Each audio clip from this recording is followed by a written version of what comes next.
Change yourself and not the world. Long ago, people lived happily under the rule of a king. The people of the kingdom were very happy as they led a very prosperous life with an abundance of wealth and no misfortunes.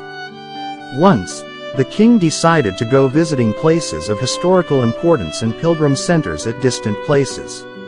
He decided to travel by foot to interact with his people. People of distant places were very happy to have a conversation with their king. They were proud that their king had a kind heart. After several weeks of travel, the king returned to the palace. He was quite happy that he had visited many pilgrim centers and witnessed his people leading a prosperous life. However, he had one regret. He had intolerable pain in his feet as it was his first trip by foot covering a long distance.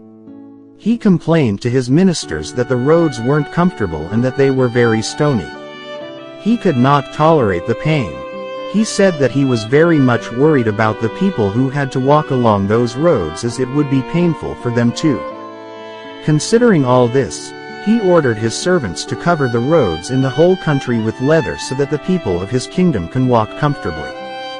The king's ministers were stunned to hear his order as it would mean that thousands of cows would have to be slaughtered in order to get sufficient quantity of leather. And it would cost a huge amount of money also.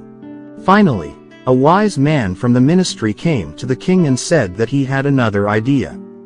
The king asked what the alternative was. The minister said, "Instead of covering the roads with leather, why don't you just have a piece of leather cut in appropriate shape to cover your feet?" The king was very much surprised by his suggestion and applauded the wisdom of the minister. He ordered a pair of leather shoes for himself and requested all his countrymen also to wear shoes. Moral: instead of trying to change the world, we should try to change ourselves.